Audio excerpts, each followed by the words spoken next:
Falling.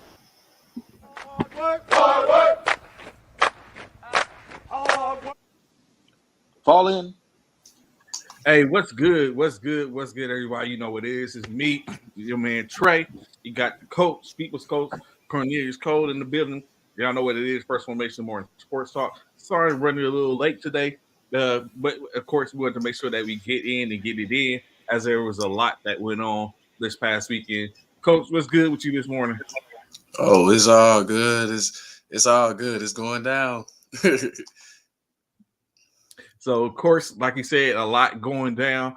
NBA, WNBA tonight. We will touch on that a little bit. As we stated before, we really believe that the WNBA, the viewership and everything is really about to start going up. It's up, and I think it's going to be a little mix between the old and the new that's getting ready to come in. NBA settled their regular season last night, in which it was some surprises. In which we'll get a chance to talk about some stuff as well. And then, as you know, in a couple of weeks, from the aspect, in my mind, two major events coming up. One event being the National Military Basketball Tournament at the end of the month. And then, of course, the other being on a national scale, the NFL Draft. Excuse me.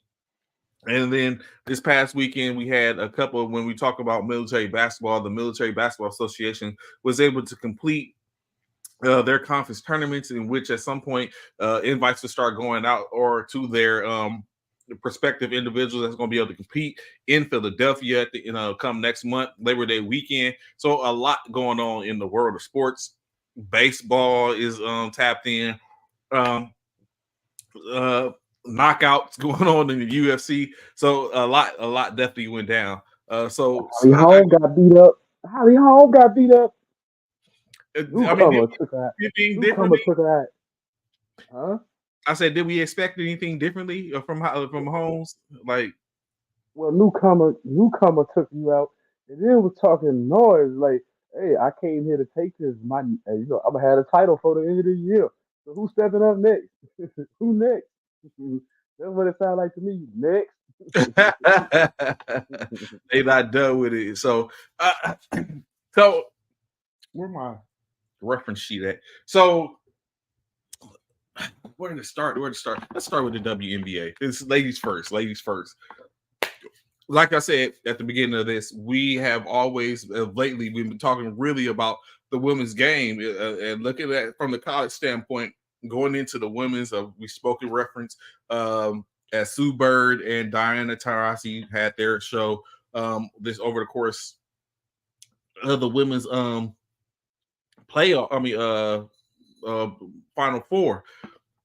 And Tarazi basically spoke about it for whatever reason. I guess I was about to say the media, but technically we're media in state. You know what I'm saying? Let's speak into existence. We're media as well. However, we're not the media that's pitting Diane Taurasi versus Caitlin Clark, because presumably the expectation is that Caitlin Clark is going to be drafted by the Indiana Fever. First and foremost in that, because like I said, today 6:30 Eastern Standard Central Time, 7:30 Eastern Standard Time, the women's WNBA draft will be taking forth, in which for the most part the ideal is that Caitlin Clark from University of Iowa is going to be the presumed number one pick. In your opinion, Coach, is there any way that doesn't happen?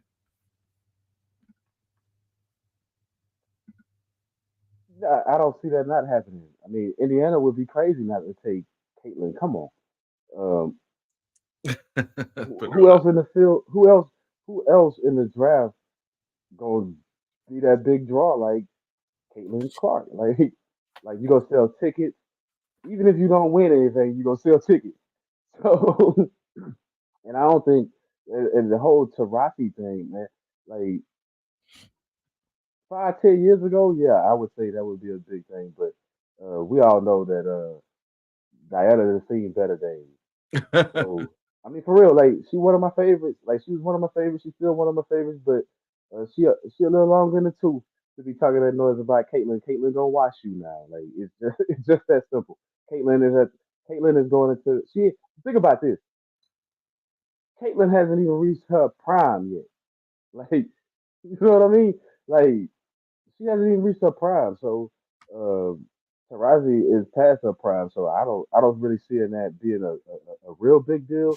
But I think it brings that element that you've been looking for. This is what the NBA does, right? The OGs always trying to talk noise to the rookies. You know what I'm saying? The ones that's up and coming.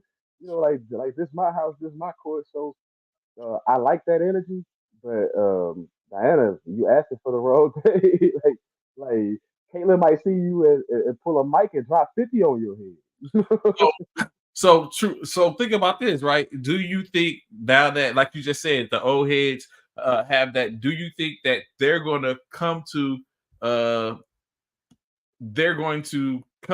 defense and technically defend that for her, to where they're going to hold it to where she's to hold her or help her, especially those on her teams for the most part. Well, yeah, I think that you set the tone. I think every come on, let's face it. We know that stars tend to go after other stars, stuff like that. You never really look go down unless you just have to, right? You always looking up. So I look at it like, yeah, it's not just gonna be that team. It's gonna be all the teams. Every player on every team gonna be trying to lock down, defend. They're gonna be trying to find different ways to guard and say welcome to the league. But I don't think it's gonna affect Caitlyn in those manners. I think the outside distractions are gonna be, the endorsements and different things. I think all that stuff is gonna play a bigger factor than the game on the court. Okay, just like what Haley was talking about. Shout out to Haley, the CUSMBL conference MVP, representing Fort Cavazos, as Fort Cavazos is that conference champion, which we're going to definitely talk about a little later. Shout out Haley, congratulations, brother. So, like he was just saying, they're moving games into huger arenas and everything for that most part. You know what I'm saying? Paid I admission. told I told you Trey that was gonna happen. It was already happening in college. Like who else sold out? Like who sold out more games? Caitlin Clark. It wasn't Angel Reese, not Juju Watkins, not you know what I'm saying? Like you got some players, not Cardosa and South Carolina went undefeated. You heard Mhm. more talk about Caitlin Clark losing the championship than South Carolina winning it. What does that tell you? What does that tell you? We never. Everybody always say we never see anything like it. In women's basketball, you haven't seen anything like this. Like you name another person that was this hype. Name another person that they changed the arenas for. Name another person. Like name another person that they changed the arenas for. It's like when it's like it's like when Mike blew up, right? Mhm. It's like I was a kid. 84. Take 84. The draft. It was alright. You know what I mean? But look, when he hit the court, it changed the game, didn't it? Didn't he change the game when he hit the court? Correct. Like come out, like Said Don said even Air Jordan. praise The for bringing shoes me weren't down. a thing until what 85. You know what I'm saying? 80. I remember 86. Always talking the Omega Jordan, this that whatever. Like MJ came in and made an instant impact. That's what they expected from Caitlin Clark in the WNBA, and it's good for the WNBA. Like it's gonna be some haters saying, "Hey, we've been here a long time," but no, embrace it, and watch the glow up. Watch the glow up of the WNBA, not just solely because of Caitlin Clark, but because of the way that the marketing smarter, and then the competition gonna get thicker. From here, the competition gonna get real tough. So even taking that consideration, right? It was funny that you just say that, because just alone in this draft class, there's a few heavy hitters. You got Brink out of Stanford. You got Melissa Pilley coming out of Utah. Of course, you have Angel Reese decided to go. I don't know if Flojane is entering as well. Cardoza, Caitlin Clark. We discussed and talked about I don't know if Paige Beckers was going to do it. I don't think she did, so she's going to stay another year. Maybe UConn is a front runner in that sense, or I mean, not to disrespect South Carolina, because they have a lot of heavy hitters that didn't even get any notoriety because they decided the service of taking the back seat for their next year to shine. But you know what I'm saying, just a couple of names in which some people are probably missing for the most part, to where it's going it's going to be wild, you know what I'm saying? And like I said, I plan to tune in and check it out this afternoon to see where people go. Of course, you know, I'm loving the fact that USC is like a blessing and a curse. Like USC has a 2 and 4th pick, 2nd and 4th pick. Not USC, I'm sorry. So the Sparks, Los Angeles Sparks has the 2nd and 4th pick in this draft. So, you know, I'm loving that too. That's talent for the most part. So, but looking at it, You think the Sparks will ever get back to that championship? you know why? Look, people. I want to put this out there, Trey. We forgetting about Asia Wilson. I'm not her lead. doubting. I'm not doubting. I am not doubting what's going on in Las Vegas. I'm not doubting what's going on in Las Vegas. I understand. I get it. Of course, the Liberty are stronger with an Enescu and Stewie connection. You know what I'm saying? I'm not omitting any of that. Of course, the Sparks have gotten lesson with the Agumake sisters, both kind of like exiting stage left.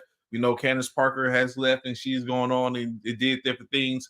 She's now a 3-time champion. She's won championships on 3 different teams at this point. The Sparks, the Sky, and the although she didn't play the whole year, and the Aces. So I completely understand that, but it's Tinseltown, baby. Like everything comes back around. It's Los Angeles, one of the biggest markets, you know what I'm saying, in sports, in which anything and everything tends to come back around. And if it doesn't, whatever touches on the outside. Remember on the Lion King when he was like, you see that everything in which the sun brights on touches is our kingdom. That's what it is in LA. You know what I'm saying? Regardless of who there. Yeah. So Lisa Leslie days are over. Lisa Leslie days are over. She ain't put on the uniform no more. She ain't put on the little people.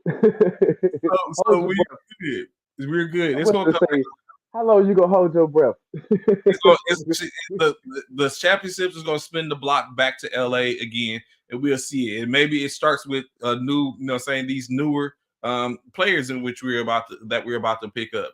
Tia Cooper we had at one point. So we didn't have everything we needed at the same time. And I think now with the younger movement coming in, because we've been trashed the last couple of years, then we're getting more availability to get those younger players, in which all we have to do is find the right veteran to come in to mold them, and it's up. You know what I'm saying? I believe strongly. And I know it's, you know what I'm saying, currently on the West, it's about the Aces. I get it. I understand Beckett, Hammond, and her with everything and all them and stuff like that. They are the new the new Spark type organization. Because remember, at one point it was all about the Rockets. The Comets and the Sparks. It was all about the Comets and the Sparks. And then even to the point to where some of those players, once the Comets no longer became a franchise, then some of those players went on to the Sparks, in which Tina Thompson came back home and she was able to get another championship as a Spark. So I'm just 2 and 4 is pretty good standing. I understand the Sky has, I think, 3 and 7 or something like that. Yeah. So with their trade, they expected the Sky to go the way of Cardoza and Reese from one mock draft that I saw, right? Picking up both of them in the draft today. So I believe that Cardoza is going to be a Spark. I don't even think they're going, unless they pick up Cardoza in the 3rd or with their 3rd pick. But if Cardoza gets to if Cardoza makes it to the 4th pick, if they don't pick her up in the 4th pick, with their 3rd pick, if that's correct, then she's going to be a Spark. They won't see her. It's going to be Brink. Looking at Sparks. You're not going to get Caitlin Clark. Your best option is to take Brink. I expect to get Brink. I think I would take Brink in Pilly. You know what I'm saying? Pilly has that grind, that grit. I take Melissa. Well, because you don't need Cardoza. If you get Brink, you don't need Cardoza. Like, you got to you get Brink, you don't need Cardoza.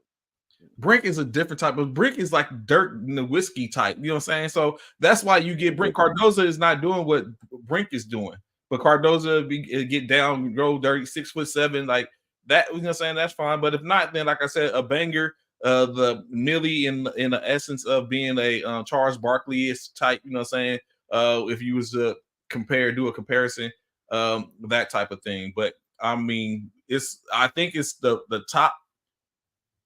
The first round is deep enough to get some type of talent, regardless of who you picking and where you picking them at. I mean, I would love to have got Caitlyn, but if she doesn't, she's not going to. Like I said, yeah, I would say LA would be off LA would be off the chart monitor, whatever you want to look at it. The the atmosphere would change if she was in LA. You know what? You can't let that happen. I don't know. Maybe not. You know what? Maybe LA wouldn't be the place for Caitlin Clark. I don't know. I think so. I mean, LA, it already is a big draw. It's big time. Like Maybe should be big. Should be big showtime in LA. Maybe Angel Reese in LA might not be a bad thing, even though I think it wouldn't be the best. But maybe that's something built for Angel. So even any of that, you know, what I'm saying all encompassing, it will all come into it.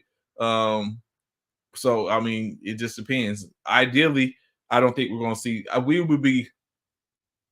I don't know how we would be able to get Caitlin Clark from a standpoint of being her skill level,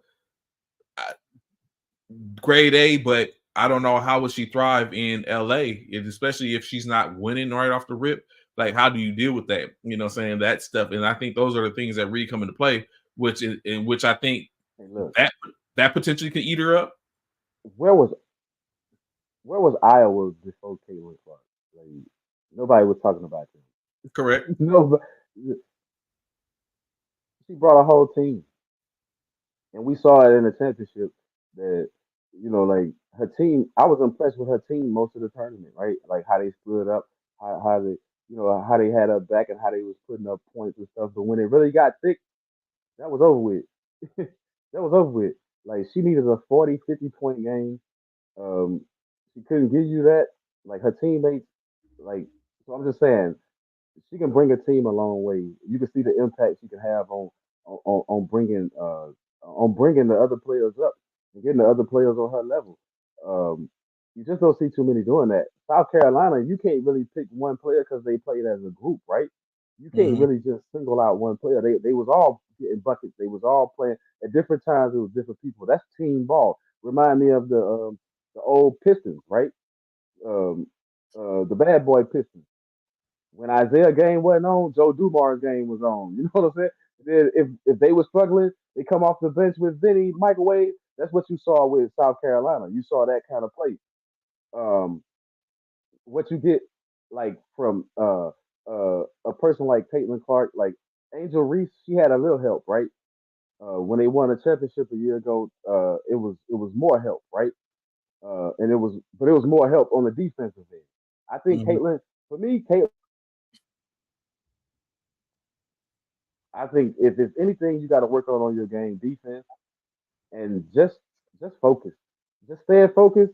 Don't get distracted by the noise. There's gonna be a lot of noise. Um, you'll be big time, but you got to think about in the WNBA, the they stack teams. Like the Aces are a stacked team. Like the Sparks, Chicago, all those teams. In order to compete, New York is a stacked team. Mm-hmm. You know what I mean? Like you gotta get some players to stack your team. And the links are coming. The links are coming. They go, like they right there. They go the Minnesota Lynx. They'll be back in the house. Um, as far as competitive wise, like, but now it's an open thing where you can stack your teams and it doesn't cost you as much to do it like in some of the other leagues. Heck, we even forgetting Aaliyah Edwards out of she's coming out of UConn this year, so it's some talent in which I'm well aware that there's going to be enough to go around to where it should be good. So we'll see how it ends up panning out into for the most part. Caitlin was a point guard. I thought she was a two. No, she's a point guard. Okay. Oh. She's a point guard. That's why she always had the rock. She's a point guard. That's why she always had the rock. So it's like her assist numbers. Um, I think she'll adjust fine to the pro game. But beyond her, I think the field is wide open. I don't expect her to come in and win a championship right away. I think that's gonna take some time, especially with Indiana. That's gonna take some time. You got to put pieces around. Um, but for now, so you're still looking at the Aces and the Liberty running things for a while now until the other teams get their game up. Remember the Storm was tough. Remember the Seattle Storm was tough for a while with the Sue Bird. They But had the like you players. said, but the storm was tough because of Breonna Stewart. And now she's in. Hence the reason why we can talk about the Liberty being reinserted into the conversation, because the Liberty had went through and they had their time and then they fell off, and then it became, like you said, the Storm and everything, but it was because of Breonna Stewart. Now Breonna Stewart is with the Liberty, and now the Liberty has entered back into the conversation because Stewie's there and Anessa Brenna and that's who. So you know what I'm saying? So there's a few of them out there, but I mean, creme de la creme. I was saying cream rise to the top, and right now all that cream is in Las Vegas on the West Coast. Interesting enough, everything seems to go through the West in every aspect, especially in the round ball when the couple talks to the round ball, because now we now, now we have it where, oh, my fault. Now we have it to where there's a lot going on in the NBA. As yesterday it finished, bruh. OKC yesterday. Do you think that game was a statement, or do you think that the Mavericks is like, okay, we'll take a 50 Mavericks points? didn't care. The Mavericks locked in. They knew they was playing the Clippers. Like they knew for almost a week they was playing the Clippers. And, 4 and 5 seed. So it didn't really matter to the Mavericks. Um, it didn't really matter to the Mavericks. But I like what the Thunder did. They said, "Hey, we here and we for real." You know, whether like this is what we thought that the Kings were gonna be. What the Thunder doing? This is what we thought. This is what we thought the Kings was gonna be. Um, I'm so disappointed in the Kings, by the way. We'll get to that in a minute. But back to the OKC Thunder, it's like, those draft picks and stuff, the moving the Westbrook and all the moves they made to get all these players that they got, you know what I mean? SGA falling into their lap from the Clippers, just the different, the Chet Holmgren, Giddy, them two Williams kids, man. All Hey, OKC, OKC might be tough for years to come. Presty. I would give Presty his due Oh, diligence. You know what I'm saying? my silent Dort. Yeah, Dort. That's the young man. Yeah. His energy level, his hustle level, man. If they all come in with that mentality, uh oh, Denver who, what? Better watch out for the Thunder.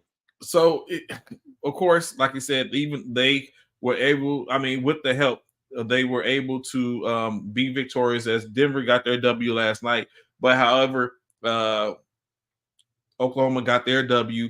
Minnesota took an L, in which in state it came out. Minnesota is the third seed. Denver is the second seed. Oklahoma City back at the top again as a young team looking to potentially face. We don't know who it is at this point because the play-in was set. What's going on, Coach Richardson, Coach Mike? Glad to have information with us this morning. How you doing there, brother? So I don't know, like, and what the funny thing is in state is, with not to get into it too much yet because we're definitely going to dive in a little bit, but remember we was just talking to Coach Anderson from from Pendleton, and the idea was the Lakers to avoid Denver, right?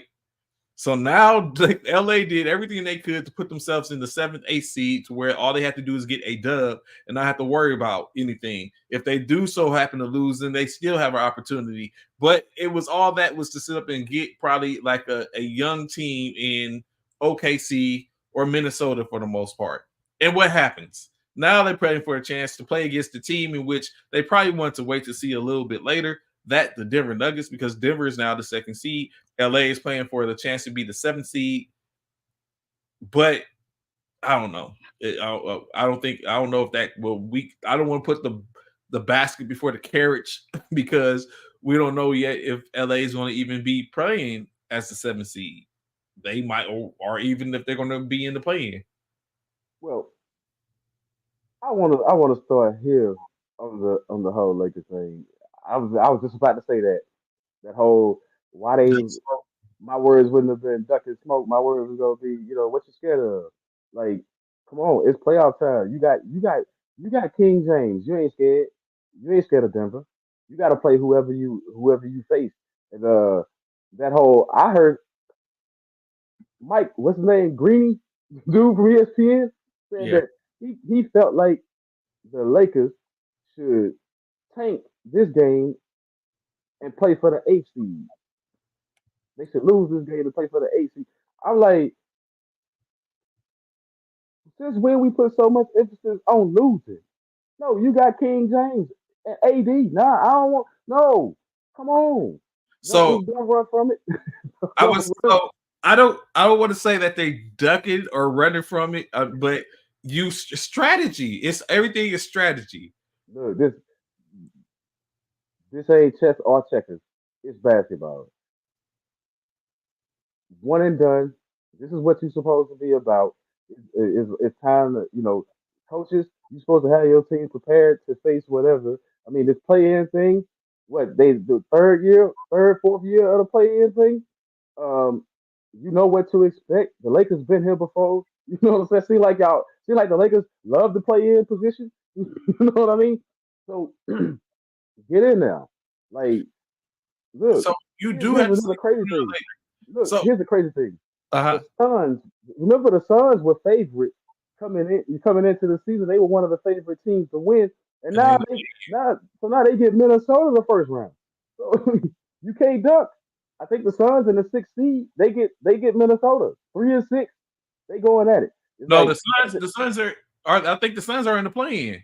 oh yeah, the Sun no The New Orleans got the 6th seed. no Pelicans got the seventh seed. Your Lakers Okay. are playing the Pelicans, bruh. Your Oh, you're Lakers right. are You're playing the right. You're Pelicans. right. You're right. The Suns got the sixth seed. You're right. So, Yeah. so hey, you finna see Anthony Edwards and the T Wolves defense against supposedly this offensive power of Booker and KD. If Bill's healthy, blah blah blah, all that. But you're about to see now where is that? And I'm telling you now, I'm taking the Anthony Edwards over those guys. I'm taking Anthony Edwards over the Suns. But back to your Lakers. I get tired of talking to Lakers. I've repeated myself several times. Come with it. Like it's not my fault you in the play in. You in the play in, so what does it matter? Now you got to take that chance. Now you got to play. So losing a game, guess who in that ninth and tenth spot? I don't think you want to play the Warriors. I don't think you want to play the Warriors for a one and done. And the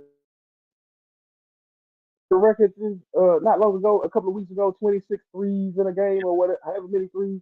I'm just saying, you don't really want to see that that's the smoke that you don't want and go home, So and not even make the playoffs. you're Not even correct. make Like the playoffs.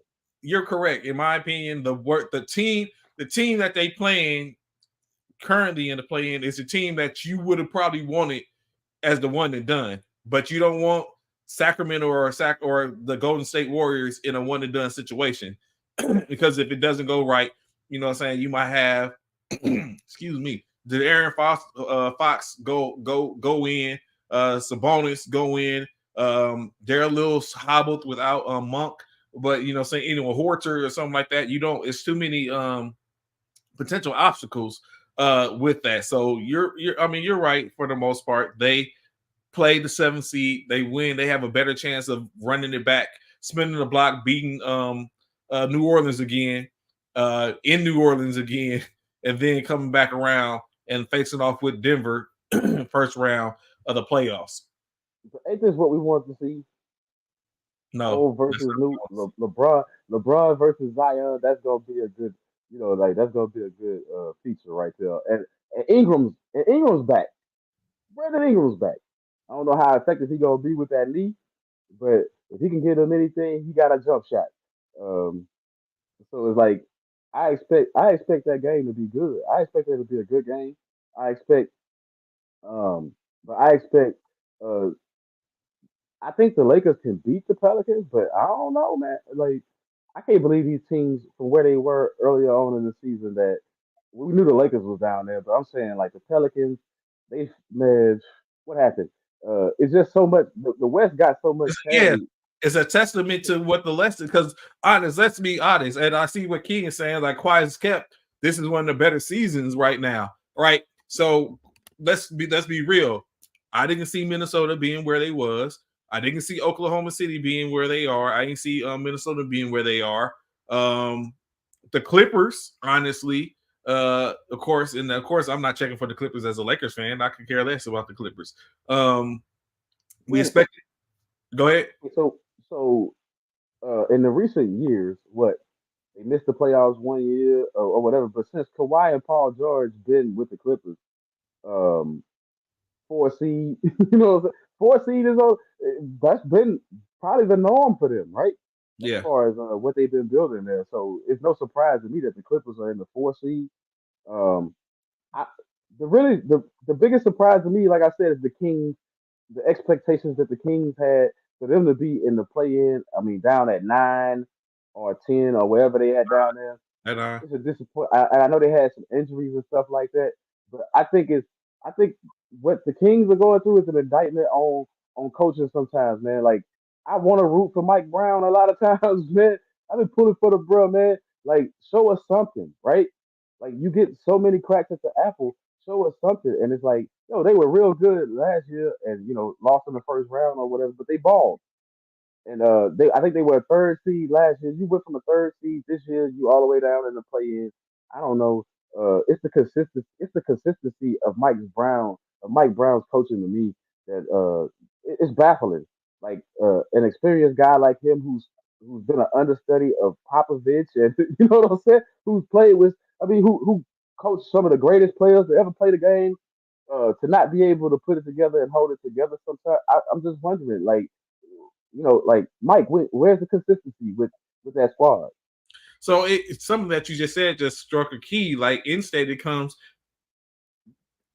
Is it a case of where the coach or some coaches sit behind the talent of those greatest players that ever played the game? Like Brown has a couple of championships, but how does he have it? Has he been successful without a team with a superstar or someone like that, in which he doesn't have that. He has some pretty good players in Sacramento currently, but he doesn't have a LeBron, he doesn't have a Steph Curry, he doesn't have a KD. So it's like it's different. So it comes up to that point because honestly, let's be 100, right?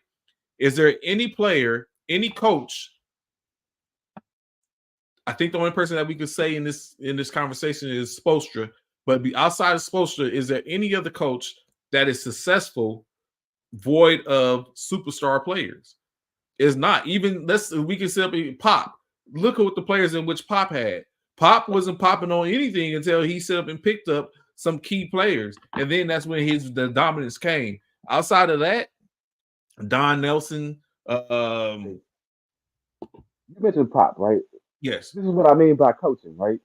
When Pop came in, he had David Robinson was on that team. You know what I'm saying? David Robinson was on that team, right? You had Avery Johnson, whatever, Sean Elliott. You had some players on that team.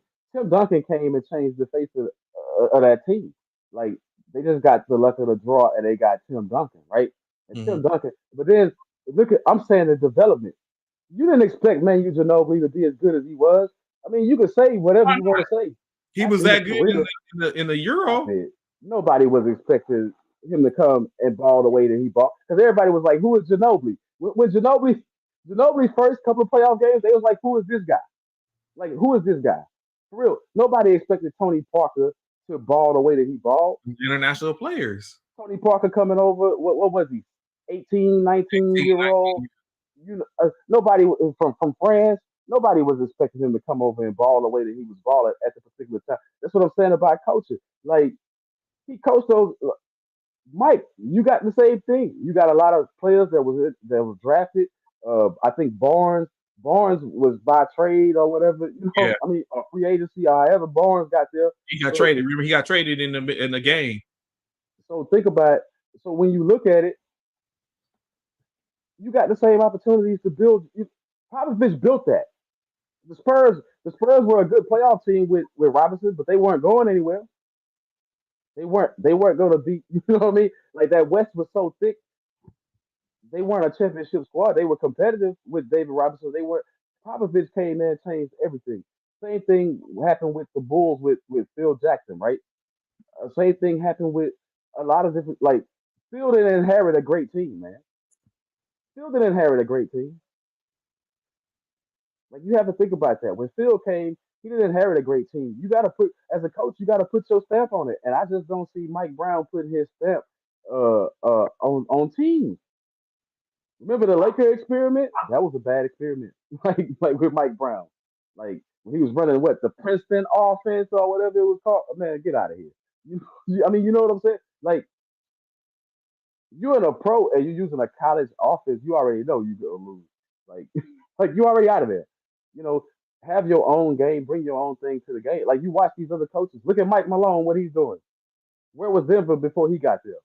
They had some good. They had George Carl in the past, couldn't get over the hump. Melo, they had some players.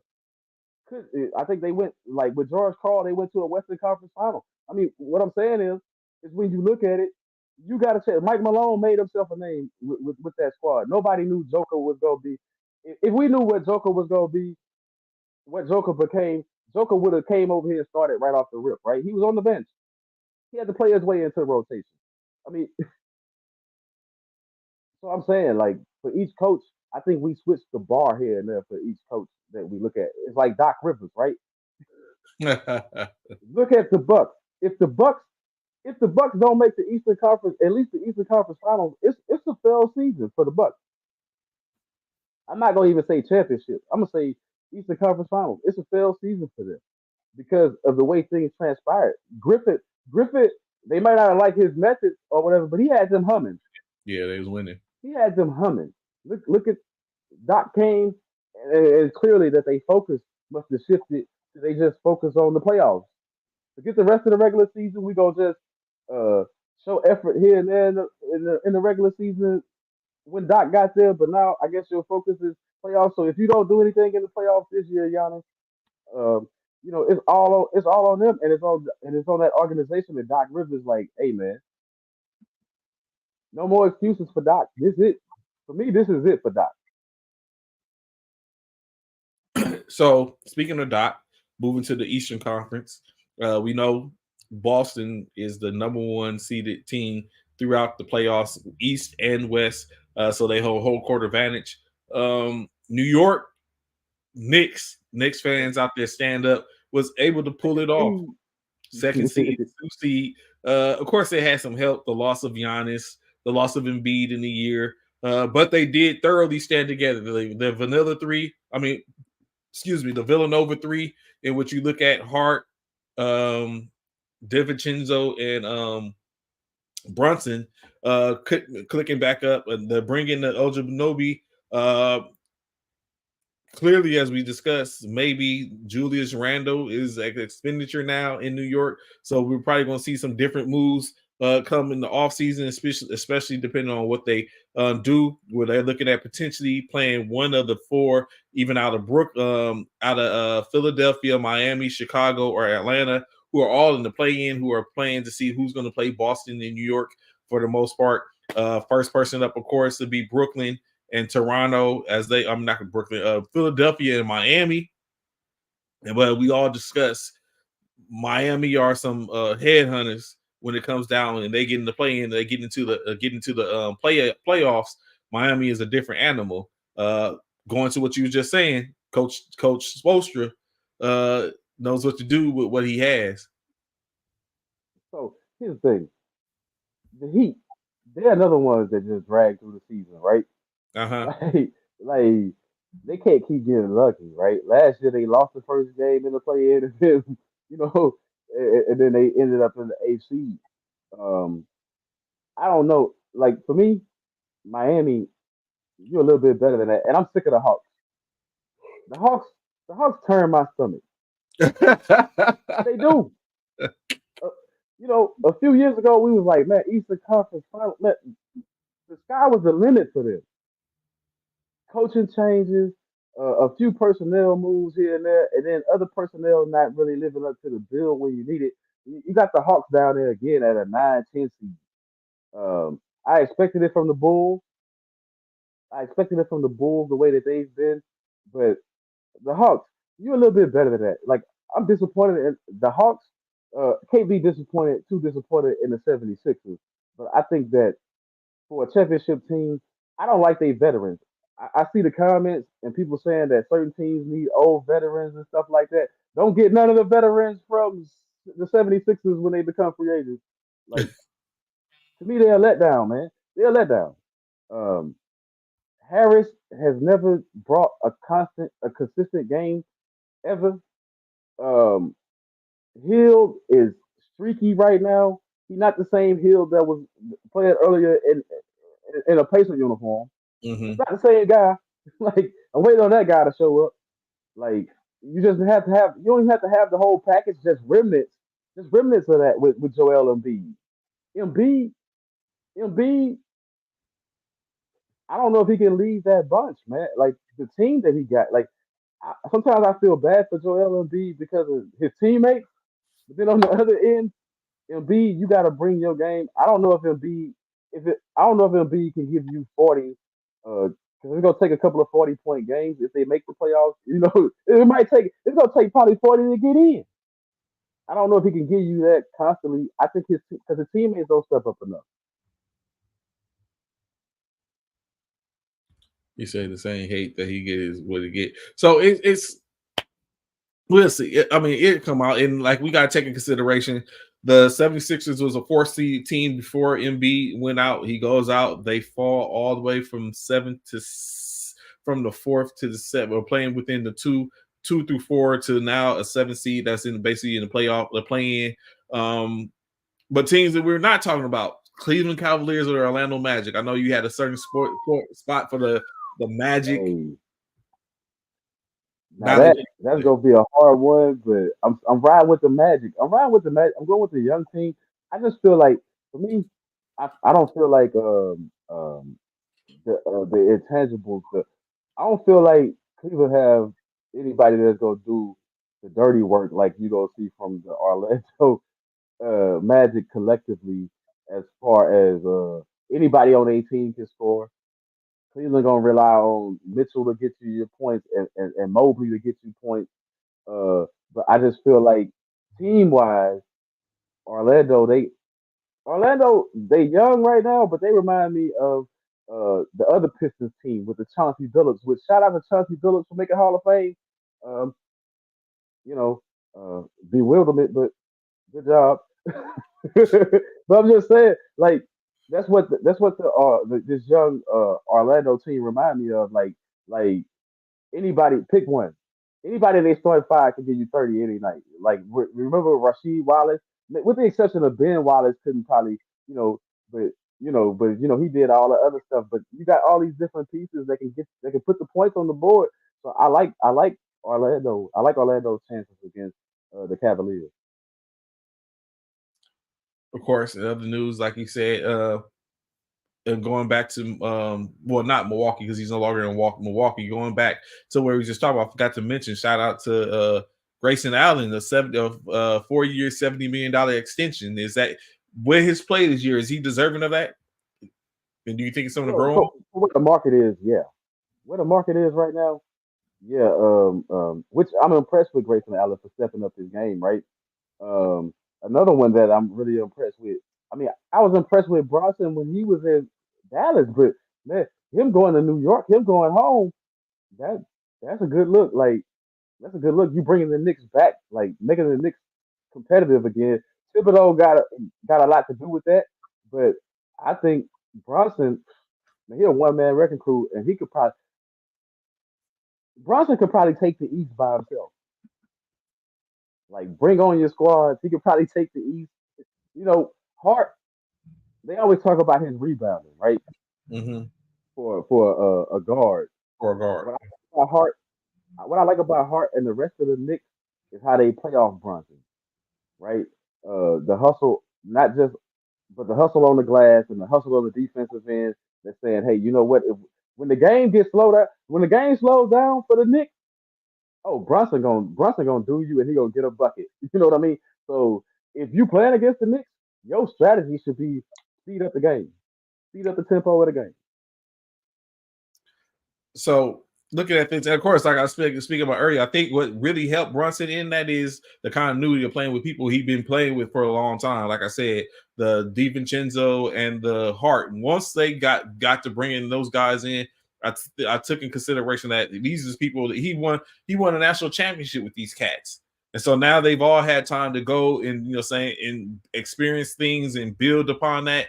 So now it's like now you put them together and now they're playing, and you see that same type of mentality is gleaning from probably what they got from Wright when Jay Wright when he was coaching them and put them in that position to now where they're showing a glimpse of it. Like who would have thought? I would have thought that the New York Knicks would have been a 2 seed in the Eastern Conference this year or in general, especially when you talk about Joel Embiid's and the Philadelphia 76ers, the Boston Celtics who are being consistent, the Milwaukee Bucks, especially when they got Dame, like they're continuing, they're up on lift.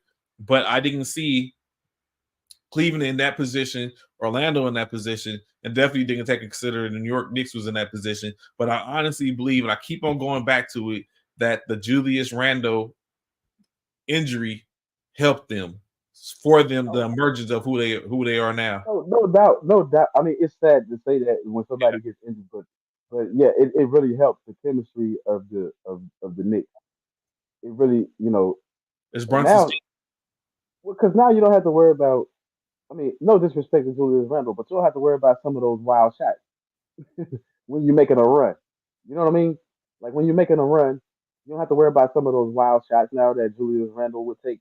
Like now, it's like put the ball in Brunson's hand as much as possible. And when Brunson's on the bench, the way that the second team comes in, man, and they flying all over the court, they making plays, and they defend the rim with Mitchell Robinson. You know what's that guy Hartenstein or whatever his name is? First They time. defend the rim and they play extremely hard. And DiVincenzo, man, I'm impressed with his game this year. I was remember earlier on in the season, I was like, man, DiVincenzo, he's been through it, right? But now I think he found somewhere where you can get the Back with most the out of Hokies. He pulled it up him. with the You know, Hokies. Like they used to, you can get the most out of him. You know what I yeah. mean? Like Steve Kerr couldn't get this. Not the Chisholm that was in Golden State. this not. This It's is different. not him. Like he come through, he with the homies. At first, he was sitting over there like, it's like he was somewhere where they had been together. It's like he was trying to get into it. You know what I'm saying? It's different where you pulled up to a spot and you're the new kid on the block and you're trying to fit in with the crew that's already been there. That's kind of hard, right? But when he gets to New York, these is cats he came into the game with. Like, you know what I'm saying? I think it hit different. It's like there's even if he was like he hadn't been there in New York all that time frame, he had been around Hart, he had been around Brunson, he had been around the Jay Wright type of mentality and that environment in which it started, even if he wasn't falling in right, it became natural because these are the cats you play with. You've been here, you know what I'm saying? It's like, you know what I'm saying? Come on in. You already know how we used to do. Remember that time? That type of stuff. And you ain't got to worry about trying to fit into what was the New York culture because they have the Villanova culture already there, in which I think is starting to show. Every I don't know. Like I said, I wouldn't be surprised if the Knicks came out of it. You know, if the Knicks came out of the East, I wouldn't be surprised. Like we talking all this stuff, but Boston, I just think Boston's gonna fall short again. Um, and it's just a feeling that you get that they've breezed through the season, pretty much been the best team through the season. But they take too, to be honest, when you watch them, they take too many threes for me. Um, they take too many threes, and if a three's not falling, then they have no other answers for you. Like they don't go to the they don't play a mid range game or go to the basket enough for me to really say they gonna be effective. Maybe let's go switch in the playoffs. They do play good team ball when they pass on the ball, but you can make them you can you can make them go back to the same game that they've had in years prior, where Tatum hold the ball too long, Brown got the ball too long.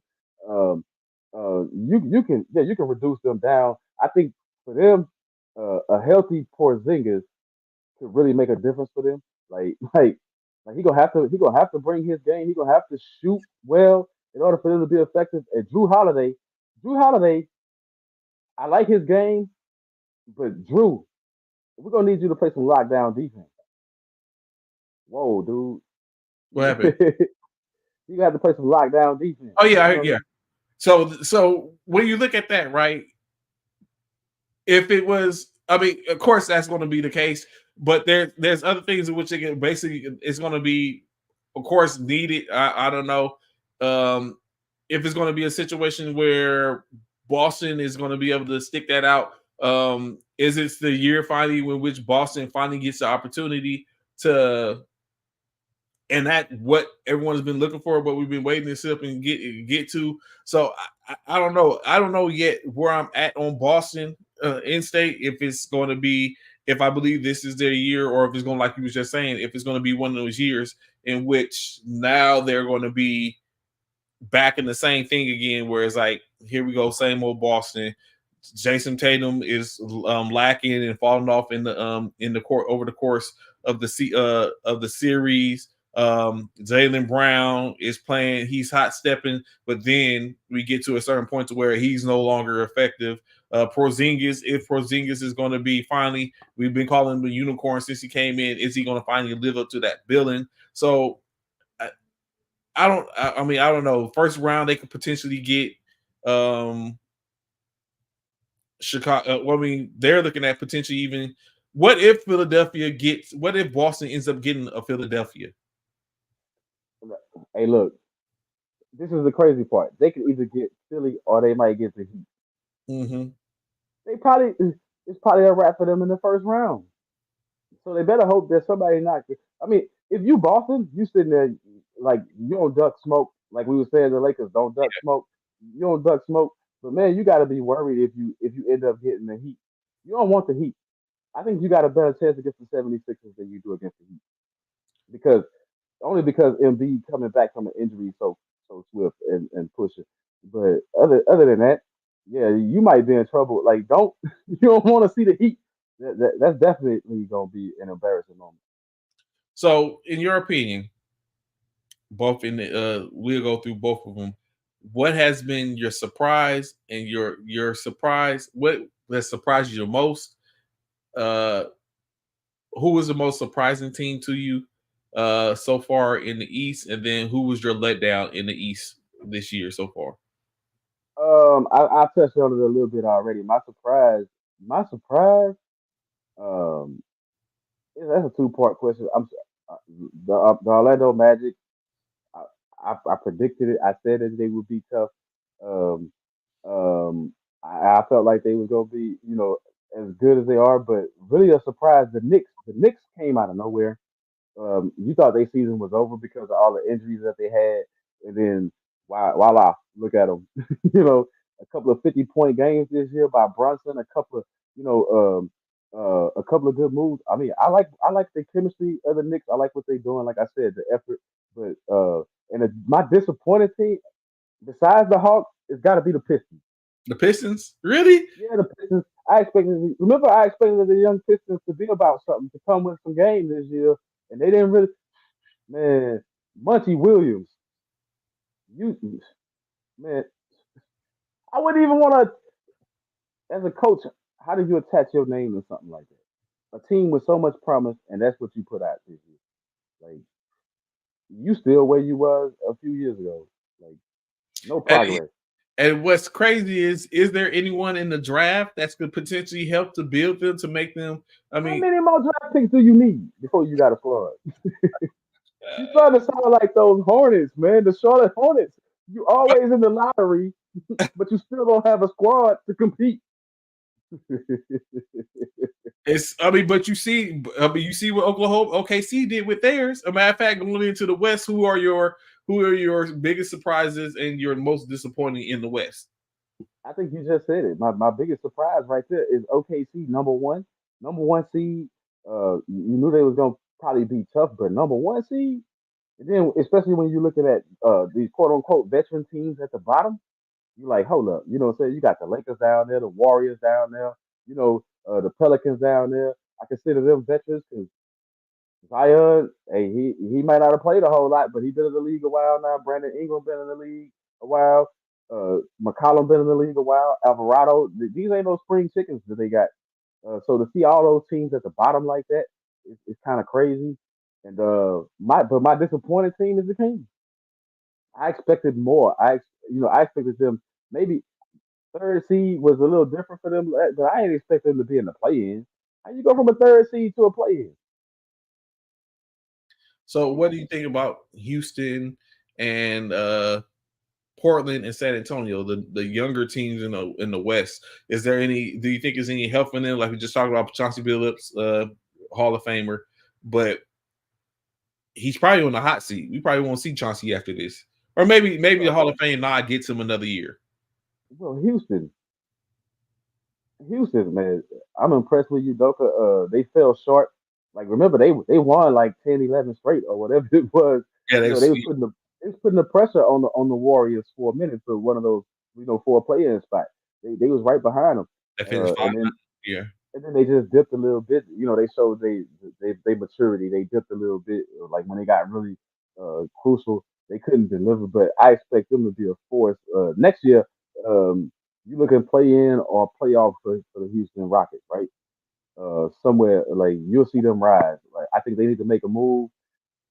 They need to make a move or two. I don't know. Maybe young, maybe one more move or something uh-huh. to give them that impact. But Portland, um, I can't even just blame that on Chauncey Billups. Portland, we all know that Portland put themselves in a hole by playing that game with Dame Lillard too long. So they got that Dame Lillard recovery. So you got to give. So that's why you got to give Chauncey at least another year, right? Because hey, you was expecting certain things, and then everything drug out too long, and then so you trying to mix and match real quick. You know, they don't really, like they put that team together in a hurry. They came, like they had to make moves in a hurry. So and Chauncey Billups not having all that experience as a coach, like this is what his third year or something, like Mm-hmm. as a head coach. So you got to give him a little bit of leeway, just a little bit to see see if you can progress. Um, and the other team, the Spurs, I don't even want to talk about them, man. Uh, Popovich, man, why you tanking your legacy? Tanking. We've seen you do this 2 years in a row. This tanking thing. We know y'all could put out with your coaching skills and some of the talent that you had on that team. Y'all ain't the most talented team, but y'all better than what y'all record reflects. I mean, let's hold it back. Wimby playing 20 minutes. What you saving him for? He's 19, 20 years old. He can give you 38 minutes. You know what I'm saying? I don't want to see Wimby got less minutes. I agree with that. Wimby got less minutes. Wimby got less minutes than Stephen Curry and LeBron James. How is that possible? Yeah. I mean, it doesn't make sense. Play your stars, man. Go out there, and then even with that little short time that Wimby on the court or played, he's still in the running for Defensive Player of the Year. So what does that tell you? They could have got way more. I think they could have got more out of that team. I think I do agree with that. I agree with what my man Mr. King saying right there. As far as it's a wrap for. I think Popovich seen better days, and I think it's a clear indication that he belongs uh, up in the office now and not on the sideline. If this is what you're gonna do, your decision making is horrible. So of course, over with the end of the season, of course, it comes up with the players and their leaders, the statistical leaders. Of course, on the top of that, one of them, Wembanyama, which we was just talking about as a rookie, he led the league in the most blocks, averaging 3.6 blocks a game, in which the games he played. His highest was 10 blocks in one game. So he was the NBA's block leader for this year with the 3.6. Who else we had? The Kings, which you talked about and spoke about. Darren Fox basically led the league with 2 steals a game. 6 was the high. It was his high at one point. So he was the NBA steals leader for the year. Assist leader goes to Tyrese Halliburton, who averaged 10.9 assists a year. Highest he had in the game was 23 this year for the Indiana Pacers, which so far all these teams, except for of course Wemby, are playoff teams. Rebounder, same one as assists. Same team as assists with Domantas Sabonis averaging 13.7 assists. Rebounds a game.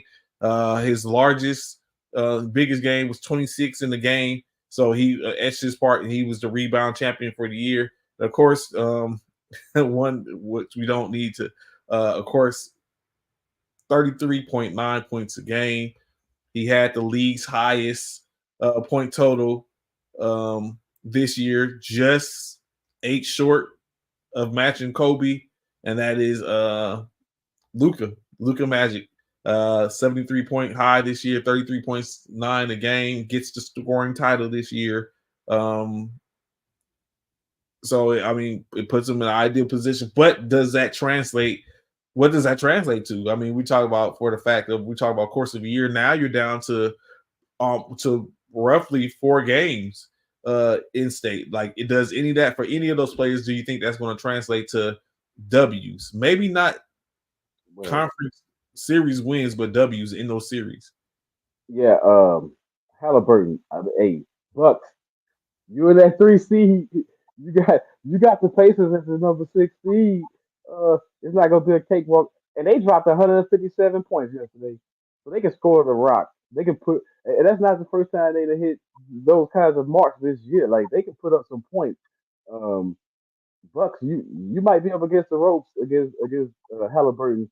But yeah, Halliburton distributing the rock and scoring the rock is gonna make the Pacers tougher. Siakam picking up his game. But as far as the leaders and stuff like that, I guess the point, Luca, Luca, it's your time to shine. Luca, you always play well against the Clippers, but you have not beat them. Your team always come up on the short end. It's time to reverse that. It's time to reverse that because from what I've seen, everybody say, well, Luca was cooking everybody on the Clippers, but this is what I've seen, and I could be wrong, but he cooked quarters 1 through 3, and then when they put that man on him in the fourth quarter, he come up a little pale. You know, he come up a little shy of the mark when they put what's his name on Kawhi in the fourth quarter. Like, he come up short against Kawhi in the fourth quarter. Um, and that's a fact, people. You can look up like that's just the way I see it. Like, when you see it, it's like, yeah, he cooking them quarters 1 through 3, but in the fourth quarter when it's in the Kawhi head up, he just haven't been able to get over that hump. His team haven't been able to get over that hump either. So I think this year with Kyrie, you got Kyrie on your squad. Gafford playing pretty good. Luca, um, get out of the first round against the Clippers, and then you did. Yeah, you haven't done that, so do that. Do that. They seem to have your number, so do that. So, of course, looking at it, tomorrow being Tuesday, the seventh, eighth seed, and as well as the 7th and 8th in the West, as well as the 9th and 10th seed plays, which of course is the Lakers against the New Orleans Pelicans, in which will have them. The winner of that game will go on as a 7th seed to be ready to play the Denver Nuggets, and then the loser of that game will go on to get ready to play the winner. The winner of the 9 and 10 in the West being the Golden State Warriors and the Sacramento Kings. And then, of course, they will go on to play. Those games will be completed on Friday. In the East, of course, on Wednesday, the Miami Heat will be facing off against the 76ers for the chance to have the opportunity to play the New York Knicks, as we just talked about, with the loser going on to play the winner of the Atlanta-Chicago series, in which maybe Chicago, another or a thing we talked about when the loss of Julius Randle probably propelled the team. Interesting enough, the loss of Zach LaVine probably helped propel Chicago to put them in place where they didn't yo-yo in and out of the bottom. Now they have an opportunity. They're basically in the same place they was last year and the year before. They've been in the play-in consistently, just as the Hawks, just as the Lakers, and the Heat. Interesting enough, so that now they have an opportunity to potentially get in. Of course, they're going to have to go through Miami or Philadelphia for the most part. So I'm gonna throw this out there. yes. DeMar DeRozan, that's another guy. Man, when you gonna take a team somewhere? When you gonna do something? Like you was in Toronto with Kyle Lowry, couldn't get it done. As soon as they traded you, they won a championship. as soon as you left, they won. You went to San Antonio, you carried that team a little bit, still couldn't really do much with that squad. Now here you are in Chicago, like, hey, DeMar DeRozan, when you gonna take a team somewhere? Like, can you do it? Because you haven't done it yet. Let's see if you can do it. So real quick before we get out here, because like I said, we was an hour short, so I want to take everybody's time up. But I want to really touch on that. Like we said, the NFL at the end of the month will be having their the draft, but it just came out. CeeDee Lamb is not expected to be at playing. I mean, at workouts. Is this? Oh, so I don't. I wouldn't say is is over for him. I don't think his career. Well, you know what? Him as a pushing the bar and being somewhere might be what's over for him, but I think he's still a good contributor to where he can take a second tier. He can go to be on the second team coming in and be productive and have the opportunity to play with the starters if need be. I think that's where he's starting to be at now, just above that. So I think he actually could be in a good position depending on the team in which he's in. I think he still has an opportunity for in his career, but but just going off that, appreciate shout out BA, my man BA, get your bars up media. But what's going on in Dallas? Lamb said he's not going. He's going to probably skip the workouts. Is that putting anything in jeopardy? Is he feeling a certain No, type of way? it's classic negotiation. We see this all the time, right? It's nothing new. It's like give me my money. I'm ready to get paid, or give me my money or else or whatever. Like we see this from players. So I'm not too impressed with it. We know he gonna get paid. Um, it's just a matter of when the Joneses want to pay you, man. You know you're gonna get paid. They want you in the building. They want you in the facilities. But at the same time, you got to do what you got to do to get yours. So do that, get your money, and we'll see you for the 2024-2025 NFL season. We'll see you. In other news, NBA, NFL, Devontae Smith has been extended 3 years with the Eagles, $75 million, so roughly $25 million a year with $51 million guaranteed. Do you think Devontae Smith sees that whole contract to the end? Yeah, I barring don't, injury, I don't think he does. barring injury, um, players play longer now. Um, I don't know how well they made the game a little bit less physical. I think with some of the rule changes that helped, but being a receiver, you ain't got to go across the middle and get knocked out no more. So I think you got a chance of making a long career. Look at what's his name, Baldwin. Man, how long Baldwin been playing in Seattle? Like he been playing forever. Like does this dude ever age? I mean, I'm just saying. Like some of them, remember Hines Ward played a long time. Mm-hmm. Like certain players, they just built different and they play a long period of time. Like we ain't gonna even talk about the goat. The goat played so long. The goat played like three NFL careers, three or four NFL careers. I'm just saying, like And some he's still people trying built to come back. different. Some people built different. Remember, Jason Witten played a long time, and remember he retired, came back. So I could see Devontae really fulfilling that. Uh, it's just about your health, though. It's about staying healthy. Devontae Adams says, "This is where I want to be," as according to being a Las Vegas Raider. So I would say this, and then we'd probably go out on this. Is there ever, even ever, a situation to where a player really says what they want to say? You know what? The most recent one might have been Brandon Ayuk stating that he wants out of he wants out of San Francisco. Wanting out is really stating what you. Yeah, I mean, not look. We know players got to play the political game. We know they got to say things that are politically correct or whatever. But if you Devontae Adams, you did this to yourself, so I don't even care. Like really, you got no room to talk. Remember, you was a free agent. You chose to go there. So whatever's coming down, you got to take your lumps now. Like like it's one of those things where you gotta. If Devontae can really speak, he'd probably say, "Man, I made a bad decision." That's what he should say. You know what I'm saying? Like I messed up my career coming in. Yeah, you did. You was on a Hall of Fame. You had a Hall of Fame trajectory in Green Bay, and you blew that to go play with your buddy. You wanted to play with your buddy.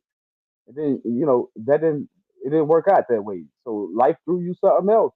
Now you got to figure out how to do it. If you it's like you got to figure out how to help your team be successful and still be on that Hall of Fame track. But I think that you derailed yourself. You could have been catching Jordan Love balls. Like you would have caught a whole lot of them too. I'm just saying you could have been on a playoff team. Different things like, but you made that decision. So it's like, hey, you got nobody to talk to, but you and your agent.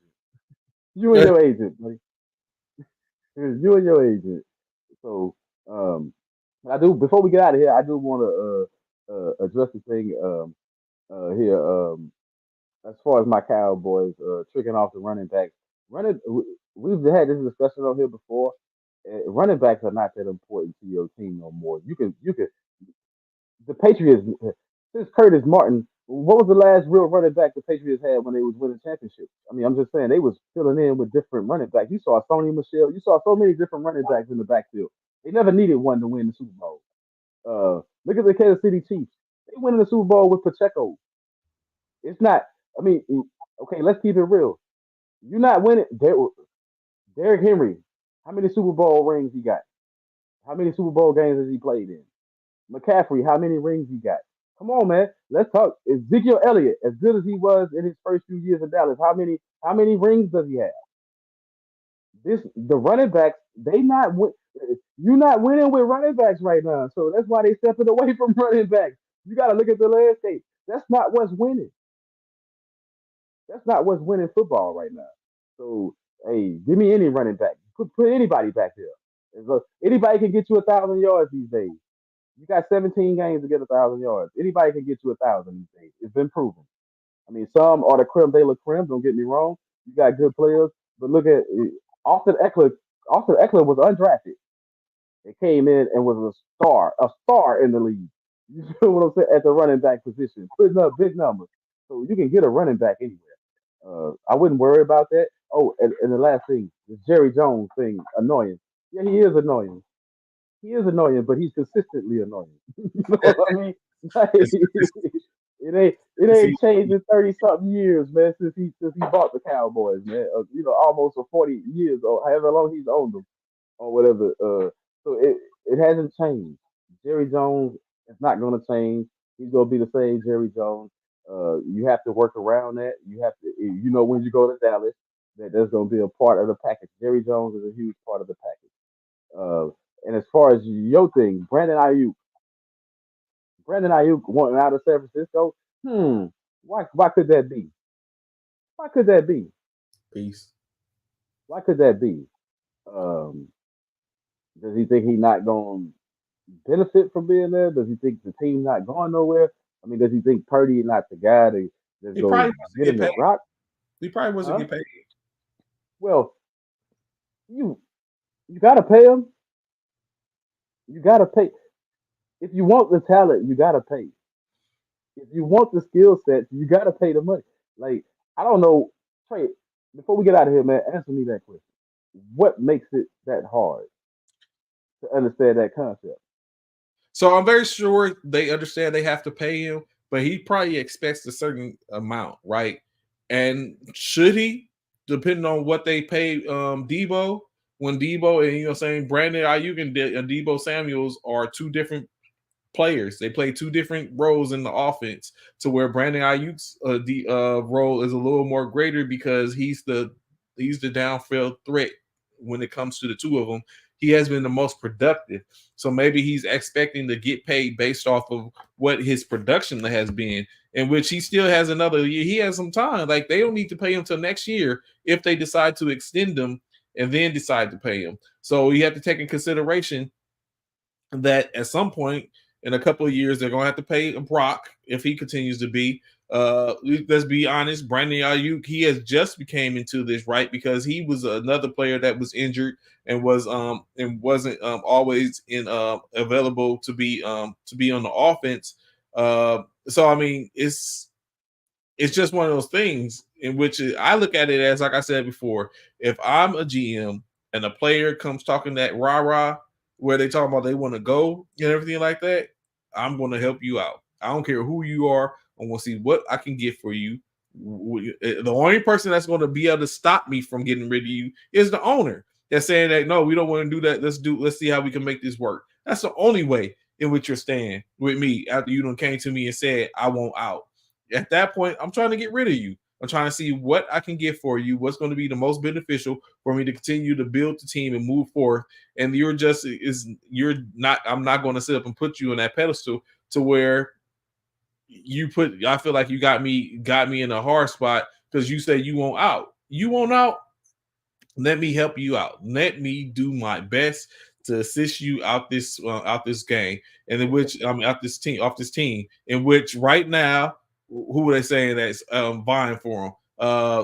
The Baltimore Ravens and the Pittsburgh Steelers have thrown the fillers out in reference to getting Brandon Ayuk.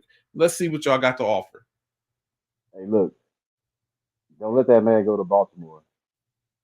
I'm just saying, hey, Ayuk and Zay Flowers, Lamar would have no excuses. None. I don't even want. You know what I mean? Like none whatsoever. Man, don't let him go to Baltimore. Um, maybe That's not Baltimore. because he's a young talent. So, but you know what I'm saying? It ain't like he's a out the door talent. Like, he's a young talent. That man still has plenty of years ahead of him. If you the 49ers, you see what the Panthers got to offer. I'm saying, like, I would be that guy, right? Like, I would be that guy.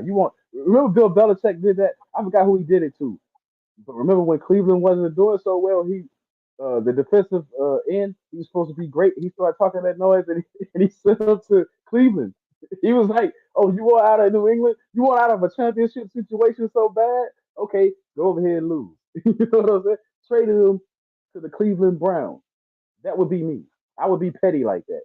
Like, if you want to go, yeah, but I'm not giving you where you want to go. Like, I'm gonna get the most for me, right? That's what teams have to do. You got to get the most for you when you think about it. Like what can you get out of IU? I think you can find other receivers, but you got to get something of value back.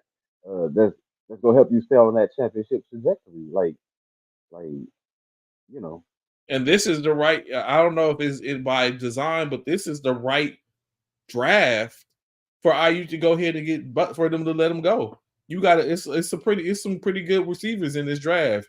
You got Ozune. Like, it's some receivers. Harrison. Some receivers. So it's like, if this is the draft, presumably we for talk a him. lot about him.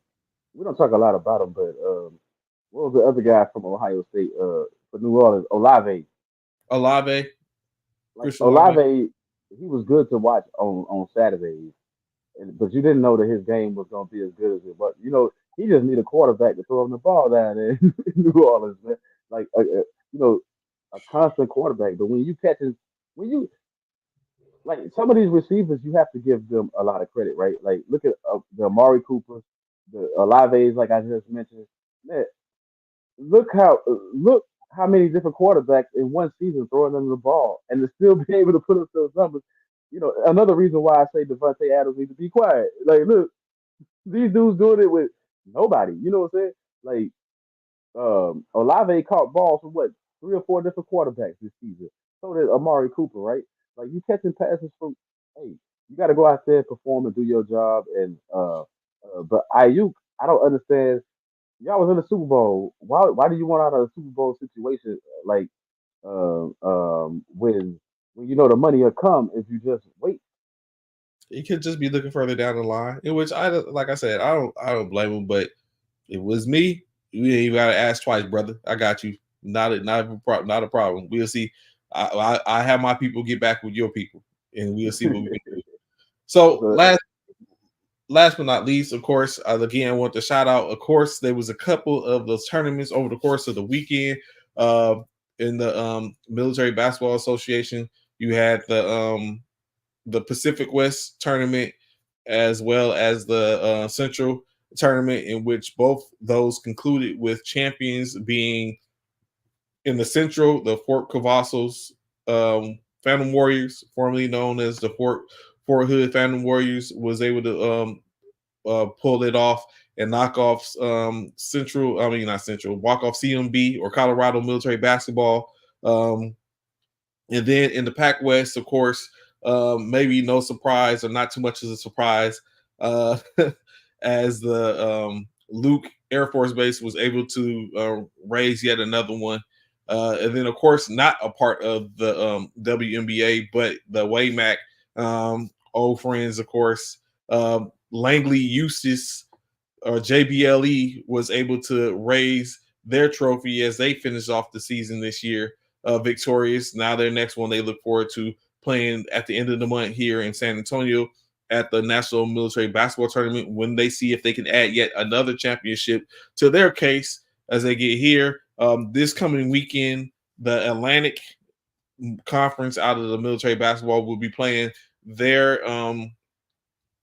conference tournament in Philadelphia, maybe in a sense getting a taste of what it would be like, because as you run it back after that, once the NBA has completed their conference tournaments, they get a chance to start looking to see who is going to be invited to Philadelphia to compete that weekend, Memorial Day weekend, to crown yet another 2024 Military Basketball Association champion.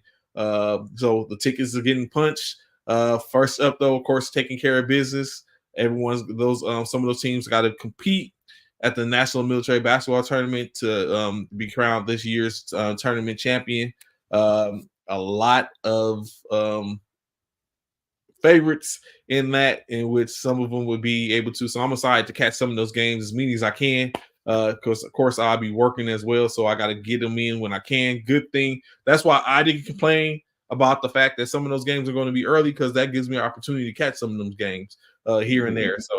So I got to sit up and work that between my work schedule to go pull up, maybe do some spots here and there, as well as be able to sit and watch and enjoy a congregation of all the military basketball talent from across the services.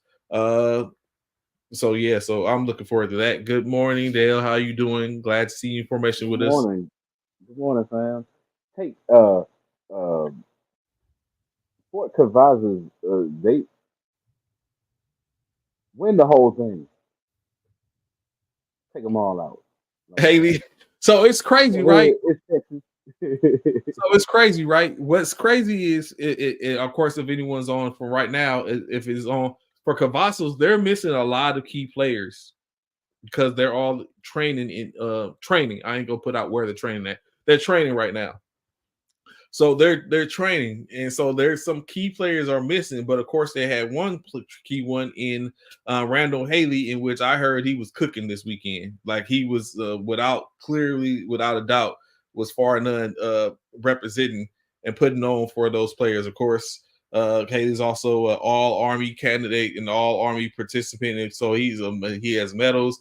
He has a couple of championships. So Haley, saying is him. And so it's not like he was doing what they was expecting, but he was doing it without the rest of his team and some of the top players on his team. So he went down there, took care of business, and from what I'm hearing. So we'll try to see what we could do Friday, see if we can get him on, and maybe some of the other players and coaches to talk about, saying this past weekend. But I would like to see Unfortunately, the Atlanta champion won't be the only one because they're after the fact, but they did it. So a lot of conversation. So they got it taken care of. Fort Cavazos. They're going to be in the National Military Basketball Tournament. And then, of course, we had CMB on, Coach Alex Miller. So they'll be there, CMB, Justin Dre or Coach Justin Johnson from Fort Sam, JBSA Fort Sam is going to be in the tournament. Had Coach Mason. They're going to be there for Cannon Air Force Base. We had Lou and the crew on. They for JBLE. They're going to be in the National Military Basketball Tournament. JP from Herbert. He came on and had some things to say. They're going to be there. So all those people who have come on and stayed the case. Coach Shaw from Peterson. They was talking bad on Peterson, saying Peterson, why is Peterson there and all that type of stuff. He gets a chance to show and prove why they're there. They're going to be at the National Military Basketball Tournament. So, like you just saying, everyone who has came on or has talked, let's say, all that rah-rah or anything like that, which, some people are just going to talk just because that's just what it is. That's what's expected. But a lot of them are going to have the opportunity to back all that conversation up. It's going to be saying who's going to show and prove, who's going to be in there, who's going to be out of there quick. And it's like I said, just like anything in sports, it's any given day, one game at a time. So definitely that. So as we get ready to get out of here, as Cornelius said just the other day, beach on Friday, matter of fact, of course, some endeavors always saying moving forward. So beach is going to be going up this weekend, being Sunday. A certain show running a special show for the Northeast. Let me make sure I got it. The Northeast Streaming Sports Network. We have a show on there. It'll be the show. The show will be coming out soon. I just got to finish up to some things, but it's going to be exclusively to that network as well as the First Formation Sports network, First Formation Sports page on YouTube. So specific to those. So be sure to tap in, especially and go subscribe and like, especially on that, because I need y'all's interaction for this particular show. Is going to be highly, highly interactive. Check us out on the Roku. Check us out It's on the going to Roku Sunday the 21st. North Hey, I'm gonna be the Sports. first to clap and say congratulations to my man Trey and Bishop, man, for putting in the grind and just let me tag along on the coattails, man. It's, it's been a heck of a ride. Yeah, it's always up. You know what I'm saying? I always look at networking, putting on to where people build. You never know where it goes in, but we will be on that run on the Roku channel. So it's going to either be on the Roku channel or checking us out on our YouTube channel, in which the YouTube channel is definitely key because that's where you're going to be able to interact, and that's where we're going to need the interaction. So it's going to be a little bit different. I mean, somewhat some same premises, but it'll be a little different. But of course, that'll be out. So of course, some of y'all, if that's out there, I'm going to be hitting y'all up and be like, hey, I need you to come on so we can sit up and get it in. But it's a little bit different. So it's going to be a little more interactive on the back end, but some of the same premises we have conversation, and then we'll get into it. So be sure to see it. It should be dropping. I should be having a thing dropping into Northeast Sports is going to push this as well. So I'm just saying, appreciate them. Go check them out. Go like them on Facebook, YouTube, and I think IG Northeast Streaming Sports Network as well, and then with some other stuff that's brewing as well. So there's a lot of stuff going on First Formation at this point. So but yeah, and there's of course some other stuff I need to hit some of y'all up about. But saying, always feel free always to hit me up and let me know if it's something which you're going to do or trying to come on and talk. We always got time for the most part. We greatly appreciate y'all tuning in and checking out. So that's another thing to be able to tune into. Be sure it's only an hour spot, but we're gonna be there 3:00 on Sundays every week. On Sundays, 3:00 to 4:00 Central Standard Time. Of course, that's 4 to 5 Eastern Standard Time. Sundays on Sundays, but we'll be sure to put more of that information out coming. So like I said, I just wanted to make sure we got on here, jumped on. I don't want to take everyone's time. I know it's a little later in the day. Any last words before we get out of here, CC? Hey, like he said, play-ins are coming, and like Roku, we'll check that out. Shout out to NESSP. And but in the meanwhile, probably see y'all Friday morning.